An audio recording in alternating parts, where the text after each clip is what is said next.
ഈശോമിശിഹായ്ക്ക് സ്തുതിയായിരിക്കട്ടെ. ഞാൻ brother Shaiju Adappally, Ernakulam saint Mary's prayer മിനിസ്ട്രിയിൽ നിന്ന്. അപ്പസ്തോല പ്രവർത്തനം 4:11. പണിക്കാർ ഉപേക്ഷിച്ച് കളഞ്ഞ കല്ല് ഭവനത്തിൻ്റെ മൂലക്കല്ലായി തീർന്നു. അത് ക്രിസ്തുവാണ്. ഒരു ദുഃഖവെള്ളിയിലൂടെ കടന്നു വന്ന് വലിയ ശനിയാഴ്ചയിലൂടെ ഇതാ ഈസ്റ്റർ ഞായറാഴ്ച ഉയർപ്പിൻ്റെ സന്തോഷം നമ്മൾ അനുഭവിച്ച് അറിയുകയാണ്. 1731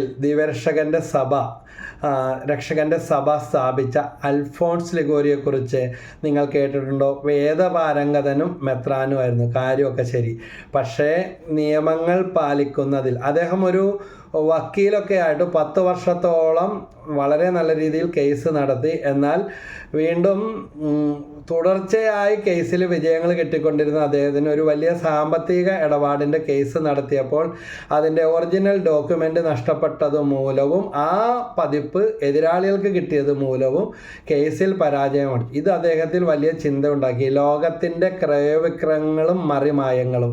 അങ്ങനെ അദ്ദേഹം ആ വഴികളെല്ലാം ഉപേക്ഷിച്ച് ആത്മീയ ജീവിതത്തിലേക്ക്, ദൈവ ശുശ്രൂഷയിലേക്ക് കടന്നു വന്ന ഒരു വ്യക്തിയാണ്. അദ്ദേഹത്തിൻ്റെ വീട്ടുകാരെല്ലാം ഈ മേഖലയ്ക്ക് ഒരു പ്രഭു കുടുംബത്തിൽപ്പെട്ട അദ്ദേഹത്തിൻ്റെ ഈ ആത്മീയ ജീവിതത്തിന് വളരെ എതിരായിരുന്നു. എന്നാൽ ഒരിക്കൽ എവിടെയോ നിന്ന് മകൻ മൈതാനത്ത് പ്രസംഗിക്കുന്നത് അപ്പൻ കേൾക്കാനിടയാകുകയും മകൻ്റെ പ്രസംഗത്തിലൂടെ അപ്പൻ മാനസാന്തരപ്പെടുകയും ചെയ്തതായിട്ട് അദ്ദേഹത്തിൻ്റെ ചരിത്രത്തിലുണ്ട്. അപ്പോൾ ദൈവത്തിന് ഓരോന്നിനും ഓരോ കാലവും ഓരോ സമയമുണ്ട്. നമ്മൾ വിചാരിക്കുന്ന സമയത്ത് എല്ലാവരും നമുക്ക് അനുകൂലമായിരിക്കണമെന്നില്ല. ദൈവം ഒരുക്കുന്ന സമയത്ത് എത്രയോ സമയം ഉണ്ടായാലും ദൈവം ഒരുക്കുന്ന സമയത്തോ മക്കളിലായാലും മാതാപിതാക്കളിലായാലും നമ്മൾ പ്രാർത്ഥിക്കുന്ന വിഷയങ്ങളിലായാലും ചില ഇടപെടലുകൾ ലഭിക്കത്തുള്ളൂ. നമ്മൾ എന്ത് ചെയ്യണം? പ്രാർത്ഥിച്ചുകൊണ്ടേയിരിക്കുക.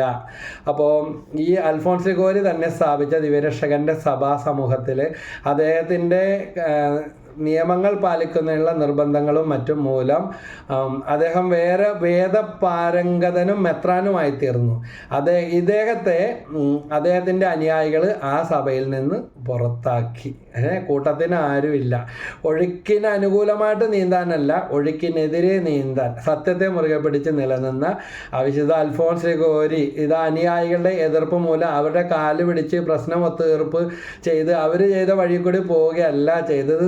സത്യത്തെ മുറുകെ പിടിച്ച് ഈശോയിൽ വിശ്വസിച്ച് നിലനിന്നത് കൊണ്ട് ഇതാ പണിക്കാർ ഉപേക്ഷിച്ച് കളഞ്ഞ കല്ല് ഭവനത്തിൻ്റെ മൂലക്കല്ലായി തീർന്നതുപോലെ വേദപാരംഗതനും മെത്രാനുമായി തീർന്ന് അവസാനം മരിച്ച് വിശുദ്ധ പദവിയിലേക്ക് ഉയർത്തപ്പെട്ട വിശുദ്ധ അൽഫോൺസ് ലിഗോരിയുടെ ജീവിതം നമ്മളൊന്ന് ഓർക്കുക. കാരണം നമ്മുടെ ജീവിതത്തിലും നമ്മൾ ആർക്കു വേണ്ടി കഷ്ടപ്പെട്ടോ, വളർത്തിയോ, സഹായിച്ചോ, വഴി കാണിച്ചു കൊടുത്തോ, വചനം പറഞ്ഞു കൊടുത്തോ, ശുശ്രൂഷ നയിച്ചോ, ദൈവത്തിലേക്ക് അടുപ്പിച്ചോ, ജോലി മേടിച്ചു കൊടുത്തോ, കടം കൊടുത്തോ, അവരിൽ നിന്നെല്ലാം ചിലപ്പോൾ കൊതികാല് വെട്ടുന്ന അനുഭവങ്ങൾ ഉണ്ടായേക്കാം. കണ്ണാണ് വളരുന്നത്, കാലാണ് കൈയാണ് വളർത്തി വലുതാക്കിയ മക്കളിൽ നിന്ന് പോലും പിന്തള്ളപ്പെടുന്ന അനുഭവങ്ങൾ ഉണ്ടായേക്കാം. ജീവിത പങ്കാളിയിൽ നിന്നും ഉണ്ടായേക്കാം. ബൈബിളിൽ തന്നെ ഇതിന് ഉത്തമ ഉദാഹരണങ്ങൾ ഒത്തിരി നമ്മൾ ഓരോരുത്തരും കാണുന്നുണ്ട്. കാരണം ദൈവദാസനായ ജോബിൻ്റെ ജീവിതത്തിൽ സ്വന്തം ഭാര്യ പോലും ദൈവത്തെ തള്ളിപ്പറഞ്ഞിട്ട് പോയി മരിക്കാൻ പാടില്ലേ എന്ന് അദ്ദേഹത്തെ ഉപദേശിക്കുകയാണ് ചെയ്യുന്നത്. ദാവീദ് മാതാപിതാക്കളുടെയോ സഹോദരങ്ങളുടെയോ പരിഗണന കിട്ടാതെ വളർന്ന ഒരു ബാലനായിരുന്നു. അത്രേ കഴിവുള്ളൂ. പക്ഷേ ദൈവം അവനെ ഉയർത്തി. ഇതാ ഒരാട്ടിടയ ചെറുക്കനായിരുന്ന ദാവീദിനെ ഇസ്രായേലിൻ്റെ സിംഹാസനത്തിലിരുത്തുകയും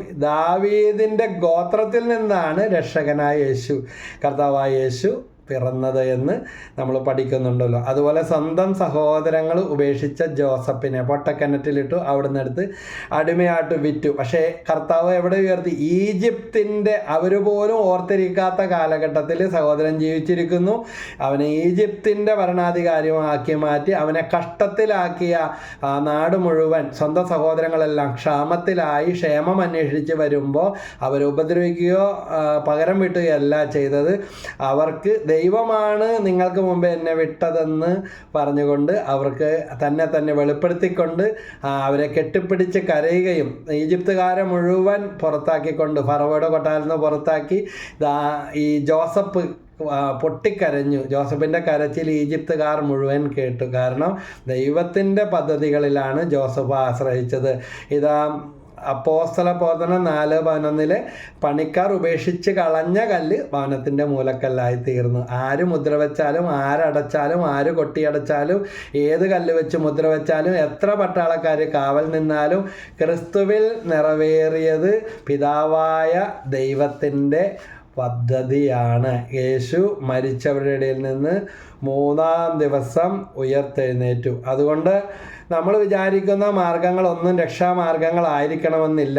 തിരസ്കരിച്ചവരോടെല്ലാം യേശു ക്ഷമിച്ചതുപോലെ ഹൃദയപൂർവ്വം ക്ഷമിക്കാനുള്ള ഒരു വിളിയാണ് എനിക്കും നിങ്ങൾക്കും ലഭിക്കുന്നത്. അപ്പോസ്തല പ്രവർത്തനം 4:12.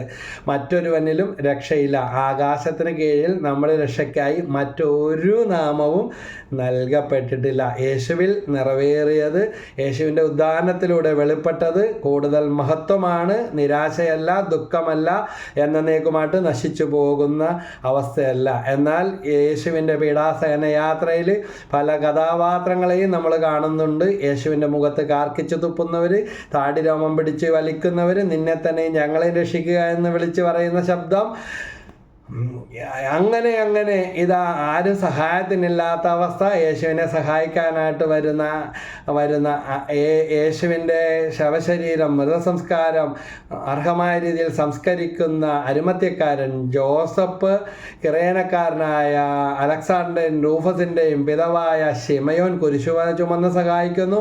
വേരോനിക്ക തിരുമുഖം തുടക്കുന്നു. ഇങ്ങനെ ഇതാ കുരിശിനെ അനുഗമിച്ച എല്ലാവരും ഇട്ടിട്ട് പോയിട്ടും കൂടെ നിന്ന പരിശുദ്ധ അമ്മ സ്വന്തം ശരീരം, പുത്രൻ്റെ ശരീരം മടിയിലേക്ക് ഇറക്കി കിടത്തിയിട്ട് ആരെ ശപിക്കാതെ, ദൈവത്തെ തള്ളിപ്പറയാതെ, അവിശ്വസിക്കാതിരുന്ന പരിശുദ്ധ മറിയം. യേശു രക്ഷകനാണ്, പരിശുദ്ധ മറിയം സഹരക്ഷകയാണ്. അതുകൊണ്ട് നമ്മുടെ ജീവിതത്തിൽ സംഭവിച്ചു പോകുന്ന ഓരോ കാര്യങ്ങൾക്കും മിണ്ടിപ്പോകരുത്. ഇത് ദൈവത്തിൻ്റെ പദ്ധതിയാണ്. കൂടുതൽ ദൈവത്തിന് നന്ദി, സ്തുതി. ജെറമ്യ 29:11 എനിക്ക് നിങ്ങളെക്കുറിച്ച് ഒരു പദ്ധതിയുണ്ട്. സഭാപ്രസംഗൻ 3-ാം അധ്യായത്തിൽ 1 മുതലുള്ള വാക്യങ്ങളിൽ കാണുന്നുണ്ട് 23 തരം കാലങ്ങളെക്കുറിച്ച്, അല്ലേ? കരയാനൊരു കാലം, ചിരിക്കാനൊരു കാലം, കല്ല് പെറുക്കി കൂട്ടാൻ ഒരു കാലം, പെറുക്കി കളയാൻ ഒരു കാലം, ജനിക്കാൻ ഒരു കാലം, മരിക്കാൻ ഒരു കാലം, ഇങ്ങനെ 23 കാലങ്ങൾ. ഇതുപോലെയുള്ള പല കാലങ്ങളിലൂടെ ഞാനും നിങ്ങളും കടന്നു പോയിക്കൊണ്ടിരിക്കുക. ഇനി ഏത് കാലമാണെന്ന് ചോദിക്കുകയാണ്. പക്ഷേ ഉദ്ധിതൻ നമുക്ക് മുമ്പിൽ പ്രത്യക്ഷപ്പെടും. കണ്ണിലിരുട്ട് കയറി ഇതാ മുന്നിൽ പ്രത്യക്ഷപ്പെട്ടത് തോട്ടക്കാരനാണെന്ന് വിചാരിച്ച് കരഞ്ഞുകൊണ്ടിരുന്ന മഗ്ദലന മറിയം എന്ന് കരഞ്ഞുകൊണ്ടിരുന്നവളെ പേര് ചൊല്ലി വിളിക്കുന്ന ഈശോ. മകനെ, മകളെ, സഹോദര, സഹോദരി, നിങ്ങൾ കരച്ചിലും വേദനയിലും ദുഃഖത്തിലും നിരാശയിലും മടുപ്പിലും ഉപേക്ഷിക്കപ്പെട്ട അവസ്ഥയിലുമാണോ? ഇതാ എന്നെയും നിങ്ങളെയും ഈ ലോകത്ത് സൃഷ്ടിച്ച് പരിപാലിച്ച് പേര് ചൊല്ലി വിളിക്കുന്ന, ഇപ്പോഴും ശ്രദ്ധിച്ചു കൊണ്ടേയിരിക്കുന്ന ഒരു ദൈവം ഉണ്ട്. അതുകൊണ്ട് ആ ദൈവത്തിൽ നമുക്ക് ആശ്രയിക്കാം. ഹെലൻ കെല്ലർ 2 വയസ്സാവുന്നതിന് മുമ്പേ കാഴ്ചശക്തിയും കേൾവിശക്തിയും നഷ്ടപ്പെട്ട ഹെലൻ കെല്ലർ പറഞ്ഞത് ഇതാണ്: 6 തവണ ലോക പര്യടനങ്ങൾ, യാത്രകൾ, സഞ്ചാരങ്ങൾ നടത്തി, ഒത്തിരി പുസ്തകങ്ങൾ എഴുതി, പല ബധിരമൂകരായിട്ടുള്ളവർക്ക് വേണ്ടി പല സംഘടനകൾ സ്ഥാപിച്ചു, പലതും ചെയ്തു. ക്രിസ്തുവിൻ്റെ പ്രകാശം ഇതാ നിങ്ങളുടെ ഹൃദയത്തിലുണ്ടായിരുന്നതിനാൽ കണ്ണുകളുടെ അന്ധത എന്നെ തളർത്തിയില്ല. എൻ്റെ ഹൃദയത്തിലുണ്ടായിരുന്നതിനാൽ, ഹെലൻ കെല്ലർ പറഞ്ഞ വാക്കുകളാണ്. ക്രിസ്തുവിൻ്റെ പ്രകാശം എൻ്റെ ഹൃദയത്തിലുണ്ടായിരുന്നതിനാൽ കണ്ണുകളുടെ അന്ധത എന്നെ തളർത്തിയില്ല. നമ്മളെ തളർത്തിക്കൊണ്ടിരിക്കുന്ന ഇരുട്ടാണോ നമ്മുടെ ജീവിതത്തിലുള്ളത്? നമ്മൾ നോക്കിക്കൊണ്ടിരിക്കുന്നത് മറ്റു പലരുടെയും മുഖഭാവം, മറ്റു പലരുടെയും സഹായം, മറ്റു പലരിന്നുള്ള പരിഗണനകൾ, അതാണോ? അത് നമ്മളെ തളർത്തിക്കളയും. പല വാതിലുകളും കൊട്ടിയടച്ചേക്കാം. യേശുവിന് പിറക്കാൻ ഇടം തേടി ഔസേപ്പിതാവും മാതാവും പല വാതിലുകളിലും മുട്ടി. പക്ഷേ അവസാനം കാലിത്തൊഴുത്താ കിട്ടിയത്. അതേ ബുദ്ധി തന്നെയും കർത്താവായ യേശുവിനെ, ഇതാ ഈ ലോകത്തിൻ്റെ മുഴുവൻ ഉടമസ്ഥനെ, അവനെ അടക്കാൻ അരിമത്യക്കാരൻ ജോസഫിൻ്റെ കല്ലറയാണ് ദൈവം നിയോഗിച്ചത്. ഇതെന്താ അങ്ങനെ, അതെന്താ ഇങ്ങനെ എന്നൊന്നും ചോദിക്കേണ്ട കാര്യമില്ല. ദൈവം നിയോഗിക്കും, ദൈവം ഒരുക്കും. നമുക്കറിയാത്ത, നമുക്ക് അജ്ഞാതരായ, നമുക്കൊട്ടും പിടിച്ചാൽ പിടികിട്ടാത്തവരിലൂടെയെല്ലാം ദൈവം പ്രവർത്തിക്കും. അതുകൊണ്ട് എതിരായി ഒരു വാക്കുപോലും സംസാരിക്കരുത്. ദൈവം ആരെയെങ്കിലും ഒക്കെ ഒരുക്കിയിട്ടുണ്ടാകും. അതുകൊണ്ട് അടഞ്ഞ വാതിലുകളുടെ മുമ്പിൽ നിന്ന് കരഞ്ഞുകൊണ്ട് സമയം നഷ്ടപ്പെടാതെ ജീവിത നൈരാശ്യത്തിലേക്ക് പോകാതെ. മത്തായി 7:7 ചോദിപ്പിൻ നിങ്ങൾക്ക് ലഭിക്കും, അന്വേഷിപ്പിൻ കണ്ടെത്തും, മുട്ടുവിൻ തുറക്കപ്പെടും എന്ന അവിടുത്തെ ആ വാക്കുകൾ ഓർക്കുക. ദൈവമനുഷ്യൻ്റെ സ്നേഹഗീതയിൽ ഉയർത്തെഴുന്നേറ്റ യേശു പ്രത്യക്ഷപ്പെടുന്നത് ദൈവമനുഷ്യൻ്റെ സ്നേഹഗീത എന്ന പുസ്തകമുണ്ട്. അതിൽ വിവരിക്കുന്നത് ഇങ്ങനെയാണ്: അവിടുത്തെ ശരീരത്തിൽ മുറിവുകൾ ഉണ്ടായിരുന്നു, എന്നാൽ ഓരോ മുറിവും സൂര്യനെ പോലെ പ്രകാശിച്ചിരുന്നു. Praise the Lord. ഇന്ന് നമ്മുടെ ജീവിതത്തിലും മുറിവുകളുണ്ട്. ആ മുറിവുകളെ ക്രിസ്തുവിൻ്റെ തിരുമുറിവുകളോട് ചേർക്കുമ്പോഴാണ് ലോകത്തിൻ്റെ പ്രകാശമായ യോഹന്നാൻ 8:12 ഞാൻ ലോകത്തിൻ്റെ പ്രകാശമാണെന്നരുളി ചെയ്ത ഉദ്ധിതൻ്റെ ആ പ്രകാശം ആ മുറിവുകളിലേക്ക്, ശരീരത്തിൻ്റെ മുറിവുകളാകാം, മനസ്സിൻ്റെ മുറിവുകളാകാം, ഉണങ്ങാത്ത വ്രണങ്ങളാകാം, പ്രവർത്തിച്ചുകൊണ്ടിരിക്കുന്ന ക്യാൻസർ സെല്ലുകളാകാം, മരുന്നുകൾ ചെയ്തിട്ട് ഫലം കാണാത്ത മേഖലയാകാം, ജീവിത പങ്കാളിയുടെ വേർപാടാകാം, ജീവിത പങ്കാളിയുടെ തെറ്റായ ബന്ധമാകാം, ഒഴിച്ചുകൂടാൻ പറ്റാത്ത രഹസ്യഭാവങ്ങളോ ദുശീലങ്ങളോ ആകാം, ബന്ധുമിത്രാദികളിൽ നിന്നുള്ള മുറിവുകളാകാം, നഷ്ടബോധമോ കഷ്ടബോധമോ തൊഴിൽ തകർച്ചയോ വഴിമുടക്കങ്ങളോ നീർപ്പുമുട്ടലുകളോ കണ്ണുനീർ കിടക്കയോ നിരാശയുടെ അവസ്ഥകളോ ഏതുമാകട്ടെ, ഇതാ ക്രിസ്തുവിൻ്റെ മുറിവുകൾ, അവിടുത്തെ ശരീരത്തിൽ ഉണ്ടായിരുന്ന ആ മുറിവുകൾ സൂര്യനെ പോലെ പ്രകാശിച്ചെങ്കിൽ യേശുവിൻ്റെ തിരുമുറിവോട് നമ്മുടെ മുറിവുകൾ ചേർത്ത് നമുക്ക് പ്രാർത്ഥിക്കാം. നമ്മുടെ ഈസ്റ്റർ ആഘോഷങ്ങൾ ഇപ്പോഴും ദുഃഖം, നിരാശ, ഉത്കണ്ഠ, അതിലൂടെ കുറച്ച് താറാവും കോഴിയും മട്ടനും ചിക്കനും എല്ലാം തിന്ന് ആഘോഷിച്ച് സദ്യയും വിളമ്പി ഷുഗറും കൂടി പ്രഷറും കൂടി ചിലരൊക്കെ പറയുന്ന അയ്യോ പേടിച്ചിട്ട് കഴിക്കാൻ പറ്റിയില്ല, എല്ലാം ഉണ്ടായിരുന്നു, അല്ലെങ്കിൽ കഴിച്ച് ഇനി അടുത്ത ദിവസം ഓടേണ്ടി വരുമെന്നില്ല.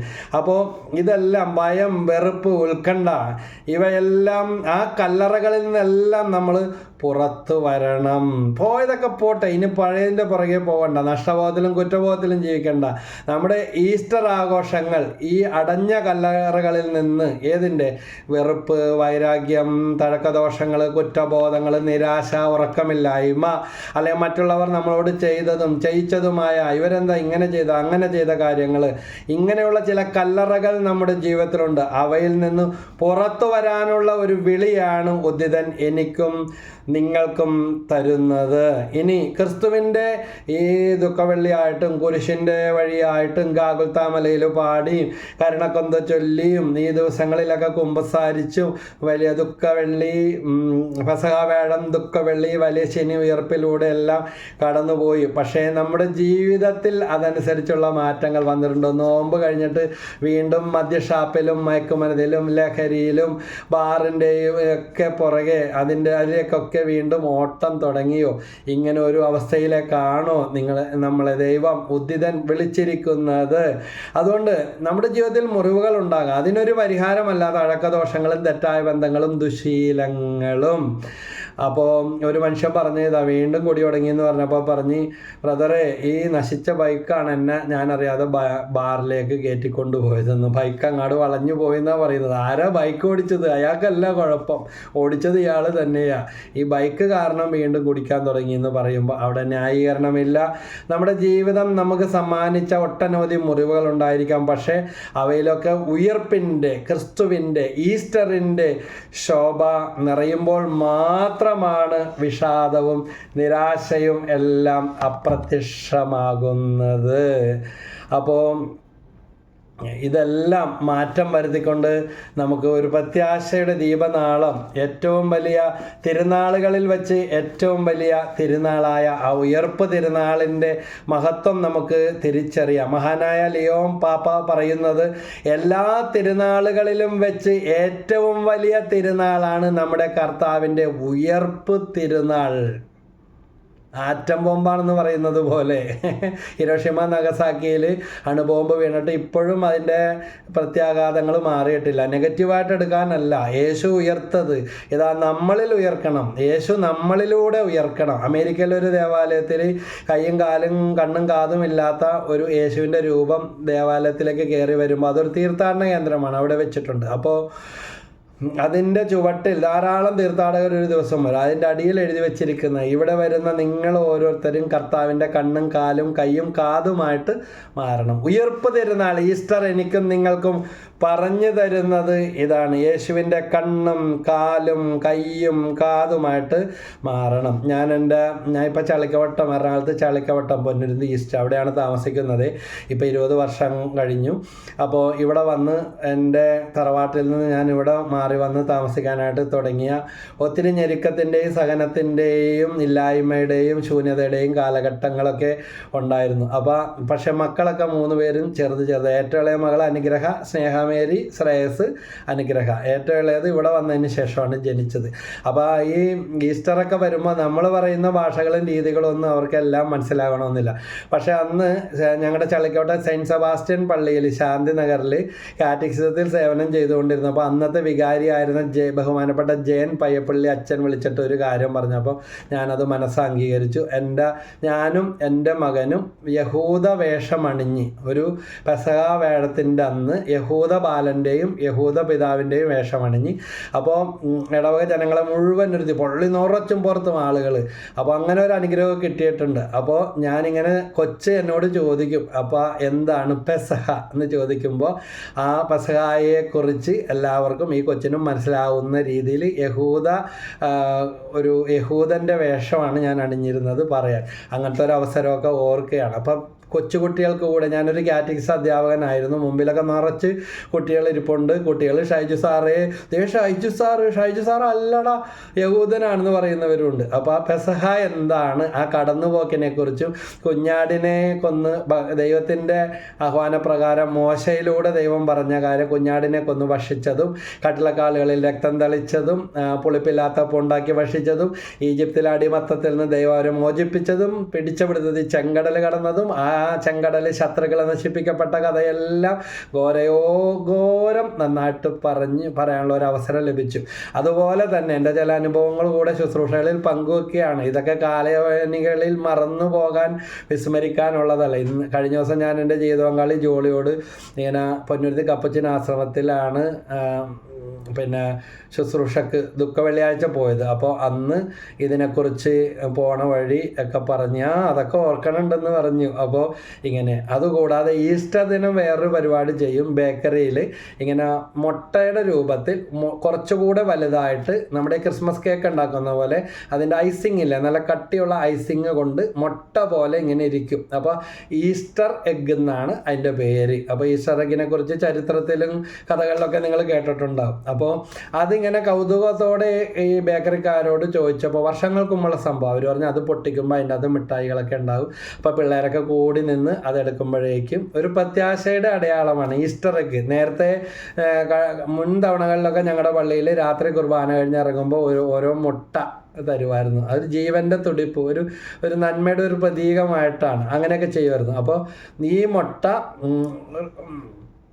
ഈസ്റ്റർ എഗ്ഗ് വേണം. പിന്നീടുള്ള വർഷങ്ങളിൽ പിള്ളേർ പറയും വേറെ ഒന്നും ചെയ്യില്ല, ഈസ്റ്റർ എഗ്ഗ് മേടിക്കണമെന്ന് പറയും. അപ്പോൾ ഈസ്റ്റർ എഗ്ഗ് പൊട്ടിക്കേണ്ട താമസം കയ്യൂക്കളവൻ കാര്യക്കാരെന്ന് പറഞ്ഞ പോലെ അതിൻ്റെ അകത്ത് കിറ്റ്കാറ്റും പിള്ളേർക്ക് ഇഷ്ടമുള്ള മിഠായികളും 5 സ്റ്റാറും ചെറിയ ചോക്ലേറ്റ് തൊട്ട് വലിയതരം ചോക്ലേറ്റ് എല്ലാ തരവും ഉണ്ടാകും. പക്ഷേ കയ്യൂക്കളവൻ കാര്യക്കാരനെന്ന് പറഞ്ഞ പോലെ ഇതിങ്ങനെ പൊട്ടിക്കേണ്ട താമസം. മുട്ടത്തൊണ്ട് പോലെ ഇങ്ങനെ മുട്ടുമ്പോൾ പഞ്ചസാരയാണ്, ആ തൊണ്ടെല്ലാം നമുക്ക് കഴിക്കാം. അപ്പോൾ എല്ലാം ഉപയോഗയോഗ്യമാണ്. അതിൻ്റെ അകത്തുള്ള വലിയ മിഠായിയൊക്കെ വലിയവന്മാർ ചാടി പിടിക്കും, കൊച്ചു കരച്ചു കൊടുക്കും, അയ്യോ എനിക്ക് കൊച്ചു മിഠായിയാണ് കിട്ടിയത് പറഞ്ഞിട്ട് പിന്നെ അത് സോൾവ് ചെയ്യണം. അപ്പോൾ ഈസ്റ്റർ കൊണ്ടുവരുന്ന എല്ലാവിധത്തിലും നമ്മുടെ ജീവിതത്തിൽ തരുന്ന ഒരു പ്രത്യാശയും സന്തോഷത്തെക്കുറിച്ച് കൂടെ ഞാനിവിടെ പങ്കുവെക്കുകയാണ്. അപ്പോൾ വാസന്തിക പുലരിയാകുന്ന എവോസ്തർ ദേവിയുടെ നാമത്തിൽ നിന്നാണ് ഉയർപ്പ് തിരുനാളിന് ഇംഗ്ലീഷിൽ ഈസ്റ്റർ എന്ന് പേരുണ്ടായിട്ടുള്ളത്. അങ്ങനെ ഒരു ചരിത്രം കൂടെ എൻ്റെ പിന്നിലുണ്ട്. എത്ര പേർക്ക് അറിയാവുമെന്ന് എനിക്കറിയില്ല. ഇങ്ങനെയുള്ള ചില കാര്യങ്ങളുണ്ട്. അപ്പോൾ അത് ഈസ്റ്റർ എഗ്ഗൊക്കെ ജീവൻ്റെ ഒരു പ്രതീകമാണല്ലോ. ഇങ്ങനെ മുട്ടകളൊക്കെ ചില രാജ്യങ്ങളിൽ പെയിൻറ്റ് ചെയ്ത് എവിടെയെങ്കിലും ഒളിച്ചു വെക്കും, കുട്ടികളത് തേടിപ്പിടിക്കണം. അങ്ങനെയുള്ള മത്സരങ്ങളും കളികളൊക്കെ ഉണ്ടായിരുന്നെന്നാണ് പറയുന്നത്. അപ്പോൾ ഈ വാസന്തിക വിഷു എവോസ്തർ ദേവിയുടെ ആ നാമത്തിൽ നിന്നാണ് ഈസ്റ്റർ എന്നുള്ള ആ പേര് ഉണ്ടായിട്ടുള്ളത്.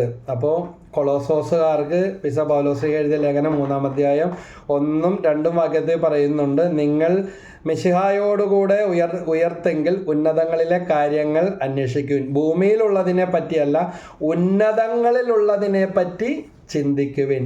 Hallelujah hallelujah hallelujah hallelujah hallelujah hallelujah.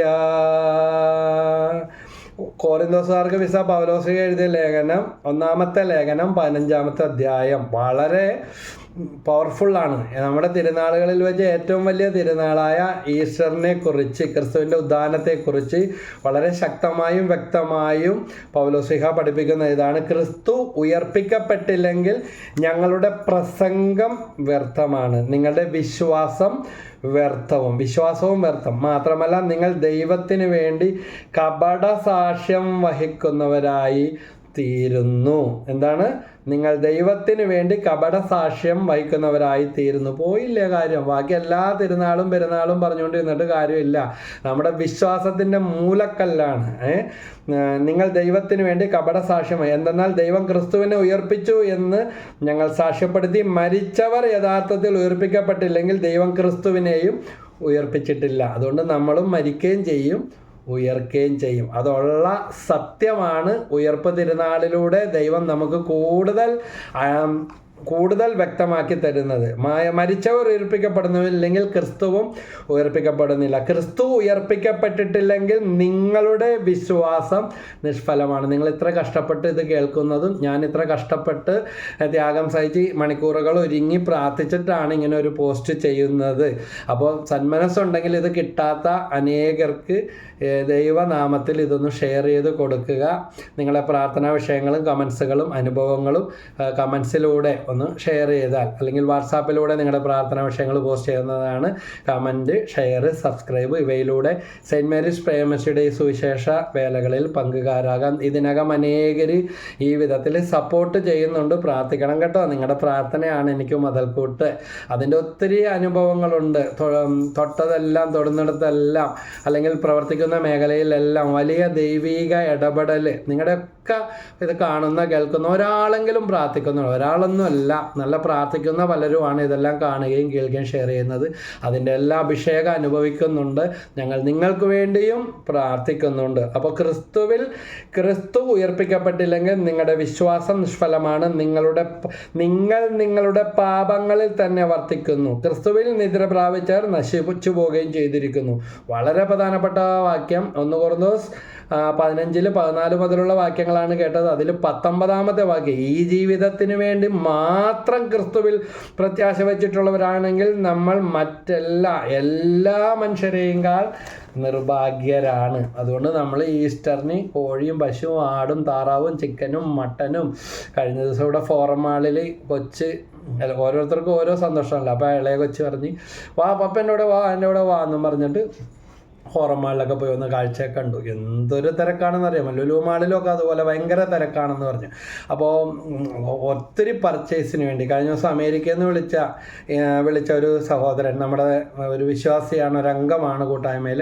അദ്ദേഹം പറഞ്ഞത് അവരുടെ ഭയങ്കര പർച്ചേസിങ്ങും കാര്യങ്ങളൊക്കെയാണ്. ഭക്തിയുടെ കാര്യങ്ങളൊക്കെ പുറമു വെച്ചു. അവിടുത്തെ കാര്യവും പറഞ്ഞതാണ്, വിശ്വാസികളുടെ അവസ്ഥകൾ. എല്ലാവരും അങ്ങനെ ആയിക്കോന്നില്ല, അദ്ദേഹത്തിന് അനുഭവപ്പെട്ട കാര്യമാണ്. പിന്നെ ഇവിടുത്തെ പോലെ അദ്ദേഹം ആയിരിക്കുന്ന സ്ഥലത്ത് വ്യാഴവും വെള്ളിയും ശനിയും ഞായറും അങ്ങനത്തെ മുടക്കൊന്നുമില്ല അവർക്ക്. അപ്പോൾ എന്നെ വിളിച്ചപ്പോൾ അദ്ദേഹം പറഞ്ഞ കാര്യം ഇതാണ്: ഇനിയിപ്പോൾ ഈസ്റ്ററിന് മുടക്കമുണ്ട്, കിട്ടിയാൽ കിട്ടി. നമ്മൾ നാട്ടിൽ നിന്ന് വിചാരിക്കുന്ന പോലത്തെ സുഖമൊന്നുമല്ല. നാട്ടിൽ നിന്ന് വന്ന് ഇവിടെയൊക്കെ ജോലി എടുക്കുമ്പോഴുള്ള അനുഭവം അല്ലാത്തവരുണ്ടായേക്കാം. പുതിയൊരു ജോലിക്ക് വേണ്ടി അപേക്ഷിച്ചിട്ടുണ്ട്. അത് കിട്ടിയാൽ ശനിയും ഞായറും മുടക്ക് കിട്ടുന്ന ജോലി ആയിരിക്കും. പ്രാർത്ഥിക്കണം. ഞായറാഴ്ച കുർബാന പോലും പോകാനോ അല്ലെങ്കിൽ മുടങ്ങി പോകുന്ന അവസ്ഥകളൊക്കെയാണ്. അപ്പം നമ്മളെന്തറിഞ്ഞു? അതിലെങ്ങാണ്ടും ഒരു ഇടത്തിരിക്കുന്ന മർത്യൻ കഥ എന്ത് കണ്ടു? ഗൾഫിൽ പോയവരായാലും UK-ലും കാനഡയിലും USA പോയവരായാലും ഇതുപോലെ പീഡാസഹനത്തിൽ കൂടെ കടന്നു പോകുന്നവരുണ്ട്. അർമേനിയയിൽ പോയി പെട്ടുപോയവരുണ്ട്. കഴിഞ്ഞ ദിവസം ഒരു സഹോദരി വിളിച്ചു പറഞ്ഞ ഇതാണ്: ആങ്ങളുടെ ഭാര്യയ്ക്കും വേണ്ടി ഒരുപാട് കടമെടുത്തും പണയം വെച്ചും എല്ലാം കൊടുത്തിട്ട് ഇപ്പോൾ അവർ തമ്മിൽ തന്നെ എനിക്ക് വേണ്ടെന്ന് പറഞ്ഞു. ഇവൻ കയറി പോയി. അവൾ അവിടെയാണ് പോയിട്ട് രണ്ടുപേരും പച്ച പിടിച്ചില്ല. ഇപ്പോൾ കടമെടുത്ത് കൊടുത്ത ഈ പെങ്ങളും അമ്മയെല്ലാം ആകെ കടക്കാരുടെ മുമ്പിൽ ലഭ്യരായിക്കൊണ്ടിരിക്കുക. അവനാണെങ്കിൽ തിരിച്ചു പോകുന്നു, ഇപ്പം ഡിപ്രഷനാണ്. ഇതുപോലെ പലതരത്തിൽ വിഷമിക്കുക. മറ്റൊരു സഹോദരി പറഞ്ഞ ഇതാണ്, വളരെ ആത്മാർത്ഥ സുഹൃത്തായിരുന്ന തന്നേക്കാൾ പ്രായം കുറെ കൂടിയ കൂട്ടുകാരി, പക്ഷെ അവരുടെ ഭർത്താവിനെ തട്ടിയെടുത്തു. ആരാ? മലയാളി സഹോദരിയാ, രണ്ടും മലയാളികളാണ്. ഇപ്പോൾ 3 വർഷമായിട്ട് എൻ്റെ ഭർത്താവ് അവരുടെ കൂടെയാണ് ജീവിക്കുന്നത്. ഓരോരുത്തർക്കും പലവിധ സങ്കടം. കുടിച്ച് ഉന്മത്തനായി ഉപദ്രവം ചെയ്തുകൊണ്ടിരുന്ന ഭർത്താവിനെ കൊണ്ട് നാട്ടിൽ വന്നിട്ട് ഇപ്പോൾ ഡി അഡിക്ഷൻ്റെ ചികിത്സക്ക് അഡ്മിറ്റാക്കി. ഒരു സഹോദരി പ്രാർത്ഥിക്കണേ ബ്രദറെ, എന്ത് ചെയ്യണമെന്ന് അറിയില്ല, ഒരു തീരുമാനം എടുക്കാൻ പറ്റുന്നില്ലെന്ന് പറഞ്ഞ അവസ്ഥ. അപ്പോൾ സഹിച്ചുകൊണ്ടിരിക്കുക ഒത്തിരി നാളുകളായിട്ട്. നാട് വിട്ട് കഴിഞ്ഞാൽ പലരുടെയും സ്വഭാവം രീതികളെല്ലാം മാറി. പീഡാസനതകൾ വലിയ സഹനങ്ങൾ സഹിച്ചുകൊണ്ടിരിക്കുന്ന, വിഷമിച്ചുകൊണ്ടിരിക്കുന്ന അമ്മമാരും സഹോദരിമാരും ഒക്കെ ഉണ്ട്. പല ദുഃഖങ്ങളും ഇതുപോലെ കേൾക്കുന്നുണ്ട്. ഒരു ഭാര്യയും ഭർത്താവും കൂടെ വന്നു. ഭാര്യയ്ക്ക് ഡിപ്രഷനാണ്. പിന്നെ എറണാകുളത്ത് ഒരു ഹോസ്പിറ്റലിൽ നേഴ്സായിട്ട് ജോലി എടുക്കുമ്പോഴാണ് വിദേശത്ത് ജോലി കിട്ടിപ്പോയത്. അപ്പോൾ പണ്ട് മുതലേ കുടുംബത്തിലെ കഷ്ടസ്ഥിതികൾ അറിയുന്നതുകൊണ്ട് ഇത്തിരി അനുഭവമുണ്ട്. ഭർത്താവിൻ്റെ വീട്ടുകാരുടെ കൂടെ നിൽക്കാതെ അവരെ നിൽക്കാതെ വിദേശത്ത് പോയ നേരം കൊണ്ട് ഭർത്താവ് ഒരു സാധു മനുഷ്യനാണ്. അപ്പോൾ ഈ സഹോദരിയുടെ വീട്ടുകാർക്ക് വീടൊക്കെ പണിത് കൊടുത്തു, എല്ലാം ചെയ്തു. വീട് ഇവർക്കുള്ളതാണെന്ന് പറഞ്ഞ് ഒരാങ്ങളാണ് ഉണ്ടായിരുന്നത്. എല്ലാം നടത്തി കിട്ടുവോളം ഭയങ്കര കാര്യമായിട്ട് നിന്നു. അത് വീടൊക്കെ ആയിക്കഴിഞ്ഞപ്പോൾ അവന് കല്യാണാലോചനയും വന്നു. അവൻ്റെ കല്യാണവും കഴിഞ്ഞു. ഇവർ ഇത്രയും നാൾ ഗൾഫിൽ ഭാര്യയും ഭർത്താവും ഉണ്ടാക്കിയത് മുഴുവൻ ഈ വീടിന് വേണ്ടി ചെലവഴിച്ചു പോയി. ഇപ്പോൾ പോയി പണി നോക്ക്, നിന്നോട് ആരാ പറഞ്ഞതെന്ന അവസ്ഥ. അപ്പനും അമ്മയും വിചാരിച്ചത് ഞങ്ങൾക്ക് മകളുണ്ടാക്കി തരുന്ന വീടാണ്. എന്നാലും അവരന്ന് പൊട്ടബുദ്ധിക്ക് പറഞ്ഞിട്ടുണ്ട് ഇത് ഇവക്കുള്ള വീടാണ്. ഇപ്പോൾ ആങ്ങളെ പറഞ്ഞു ഇത് അടിച്ച് ഞാൻ പുറത്താക്കും. അതിന് പകരം ഇറങ്ങേണ്ടി വന്നു. ഭക്ഷണം ഉണ്ടാക്കാൻ പോയില്ല, വാടക വീട്ടിലേക്ക് പോയി. ഇപ്പോൾ വിദേശത്തെ ജോലി നഷ്ടപ്പെട്ട് നാട്ടിൽ വന്നു. കിടക്കാനൊരു വീടും ഇല്ല. കയ്യിലുണ്ടാക്കിയത് കേസിനും വഴക്കിനൊന്നും പോകാൻ താല്പര്യമില്ല. ഭർത്താവിൻ്റെ വീട്ടുകാരെയും വഴങ്ങിയില്ല, അവരെയും മാനിച്ചില്ല. ഇപ്പം അങ്ങോട്ടും കയറി ചെല്ലാൻ നിവൃത്തിയില്ല. ഈ സഹോദരിയുടെ വീട്ടിലേക്കും പോകാൻ നിവൃത്തിയില്ല. അതിനു പകരം കിട്ടുന്നത് ഇപ്പം ഡിപ്രഷനായിട്ട് അതിനും കൂടെ മരുന്ന് കഴിക്കേണ്ടി വന്ന നേഴ്സായ ഭാര്യയുമായിട്ട് വന്ന ഒരു രണ്ടുപേരും വിദേശ ഹോസ്പിറ്റലിലൊക്കെ ജോലി വന്നു. ഉണ്ടാക്കിയത് മുഴുവൻ അടിച്ച് പൊളിച്ച് ഭാര്യയുടെ വീട്ടുകാർക്ക് വേണ്ടി ചിലവാക്കണ്ട എന്നല്ല, ചിലവാക്കണം, സഹായിക്കണം ചെയ്തോ. പക്ഷേ ഇപ്പോൾ കൈവിട്ടു പോയ പോലത്തെ അവസ്ഥ. മക്കൾക്ക് വേണ്ടിയുള്ള കട മുഴുവൻ എടുത്തു കൊടുത്തിട്ട് അവസാനം ലോണിലേക്കൊന്ന് തിരിഞ്ഞു പോലും നോക്കാതെ ഫോണും മെയിലെല്ലാം ബ്ലോക്ക് ചെയ്ത് വെച്ചിരിക്കുന്ന മകനെ ഓർത്ത് കരഞ്ഞു വിളിച്ച അമ്മയുടെ സങ്കടം ഓർക്കുകയാണ്. ഈ ഈസ്റ്ററിന് പോലും മക്കൾ 1 അല്ല 2, ചിലപ്പോൾ അതിലും അധികമുള്ളവരൊക്കെ ആയിരിക്കാം. ഇങ്ങനെ പലരും സങ്കടങ്ങൾ ഞങ്ങൾ കേൾക്കും. ഇന്നും കൂടെ കേട്ട് അതിലോട്ട് നല്ല എൻ്റെ മകളുടെ ഭർത്താവിൻ്റെ ജന്മദിനമായിരുന്നു. പക്ഷേ അവിടെ ഞങ്ങൾ കേക്കൊക്കെ മുറിച്ച് അവിടെ സന്തോഷത്തോടെ ഭക്ഷണം കഴിക്കാൻ വിളിച്ചു. പക്ഷെ ചില ഓർമ്മകളൊക്കെ എൻ്റെ മനസ്സിൽ ഇങ്ങനെ തികട്ടുകയാണ്. കാരണം പ്രാർത്ഥിക്കുന്നുണ്ട്, പ്രാർത്ഥിക്കാനല്ലാതെ എന്ത് ചെയ്യാൻ പറ്റും? ഒന്ന് വീട്ടിലേക്ക് പോലും അപ്പനും അമ്മയ്ക്ക് സുഖമാണോ, അല്ലെങ്കിൽ പെസഹാപ്പൊക്കെ ഉണ്ടാക്കിയോ, പള്ളിയിലൊക്കെ പോയോ, അല്ലെങ്കിൽ ഈസ്റ്ററിന് ഉണ്ടാക്കാൻ വല്ലതും അവിടെ ഉണ്ടോ? അവർക്കുള്ളത് മുഴുവൻ തേടി പിടിച്ച് കൊടുത്തിട്ട് ഇപ്പോൾ അപ്പനും അമ്മക്കും ഒരു നയാ പൈസ പോലും കൊടുക്കാത്ത, ഒന്ന് അന്വേഷിക്കാത്ത മക്കളുടെ ഫേസ്ബുക്ക് പോസ്റ്റുകളും ആടിത്തിമർക്കലെല്ലാം കാണേണ്ടി വരുന്ന ഗതികേടുകൾ. മാന്യത വിചാരിച്ചിട്ട് ചോദിക്കാനും പറ്റുന്നില്ല, കഴിച്ചിട്ടിറക്കാനും വയ്യ, മതിരിച്ചിട്ട് തുപ്പാനും വയ്യ. ഇവിടെയെല്ലാമാണ് ഉദ്ധിതൻ കടന്നു വരേണ്ടത്. അധികം നാൾ നമുക്ക് അഭിനയിച്ച് അങ്ങോട്ട് മുന്നോട്ട് പോകാനായിട്ട് സാധിക്കത്തില്ല. മാതാപിതാക്കളുടെ കണ്ണുനീര് വീഴ്ത്തിക്കൊണ്ട് എത്ര ദൂരം നമുക്ക് പോകാനായിട്ട് സാധിക്കും. ഇവിടെയെല്ലാമാണ് ഉയർത്തെഴുന്നേറ്റ് യേശു കടന്നു വരേണ്ടത്. നുണയുടെ ചട്ടക്കൂടുകളെല്ലാം പൊളിയും. ഞങ്ങൾ വിഷമിച്ചാലും വേണ്ടില്ല, അവർ വിഷമിക്കരുതെന്ന് ഓർത്ത് ഒതുങ്ങിക്കൂടുന്ന മാതാപിതാക്കൾ. അയ്യോ, അവർക്ക് അവിടെ കാറ് മേടിക്കണം, അവർക്ക് താമസിക്കാൻ ചിലവ്, അവിടെ ഭയങ്കര വാടകയാണ്, അവർക്ക് സ്വന്തമായിട്ട് വീട് മേടിച്ചില്ലെങ്കിൽ ടാക്സ് കൊടുക്കേണ്ടി വരും, പറഞ്ഞ് അങ്ങനെ വിശ്വസിപ്പിച്ചേക്കണേ എന്നും പറഞ്ഞ് മാതാപിതാക്കളുടെ പട്ടിണിക്കിടണോ? ലോൺ എടുത്തത് അടക്കാതിരിക്കണോ? അയൽക്കൂട്ടത്തിൽ നിന്നും കുടുംബശ്രീയിൽ നിന്നും ബ്ലേഡ് കമ്പനിയിൽ നിന്നും കിട്ടാവുന്നതിൻ്റെ പരമാവധി മേടിച്ചു കൊടുത്തു. ഒരു സഹോദരി പറഞ്ഞതാ, ഞങ്ങളുടെ ആധാരം പോട്ടെ, സഹോദരിയുടെ വീടിൻ്റെ ആധാരവും കൂടി ഞങ്ങളുടെ വാക്ക് വിശ്വസിച്ച് പണയം പെടുത്തി കൊടുത്തിട്ട് ഇപ്പോൾ മുങ്ങിയ പൊങ്ങാത്ത അവസ്ഥകൾ. ആരാ? അന്യരല്ല പറ്റിക്കുന്നത്, സ്വന്തം മക്കൾ തന്നെയാണ്. ഒരപ്പനും അമ്മയും കൂടെ കോഴിക്കോട് നിന്ന് കാണാൻ വന്നത് ഓർക്കുകയാണ് രക്തക്കണ്ണീര് അവരുടെ കണ്ണീർ നിന്ന് വരുന്നത്. അപ്പൻ വയലൻ്റ് ആവുന്നുണ്ട്, ഹാർട്ടിനൊക്കെ പ്രശ്നമുള്ള മനുഷ്യനാണ്, അമ്മ തണുപ്പിക്കുന്നുണ്ട്. ദൈവം നമ്മളെ ചതിക്കില്ല. കാരണം 3 മക്കളിൽ മൂത്ത മകളെ വീട് വെക്കുന്നതിന് പകരം കഷ്ടപ്പെട്ട് ആ പൈസ മുഴുവൻ അവളെ പഠിക്കാൻ ചെലവഴിച്ചു. കർഷകനായ അപ്പൻ ഇതാ ഭൂമിയൊക്കെ മേടിച്ചു കൂട്ടായിരുന്നു, സൂക്ഷിക്കായിരുന്നു, മെച്ചം വെക്കായിരുന്നു, അടിച്ചു പൊളിച്ച് ജീവിക്കായിരുന്നു. ത്യാഗം സഹിച്ച് ജീവിച്ചു, വളർത്തി പഠിപ്പിച്ച് മകളെ വിദേശത്ത് വിട്ടു. ഇപ്പോൾ അവൾ അവിടെ നിന്ന് കണ്ടുപിടിച്ച് ഇവിടെ വന്ന് അപ്പനെ അമ്മനെ കല്യാണം വിളിച്ചിട്ടുണ്ടായിരുന്നു. കേരളത്തിൽ വന്ന് കല്യാണം നടത്തിയിട്ട് പോയി. അവസാനം വീർപ്പ് മുട്ടൽ കാരണം അപ്പനും താഴെ 2 എണ്ണങ്ങളെ അവൾ വളർത്തിക്കോണം. ഇതെല്ലാം സന്മാർഗം പറഞ്ഞും കേട്ടും പഠിപ്പിച്ചതാണ്. പക്ഷേ നാഴി അരിക്ക് ഉപകാരമില്ല.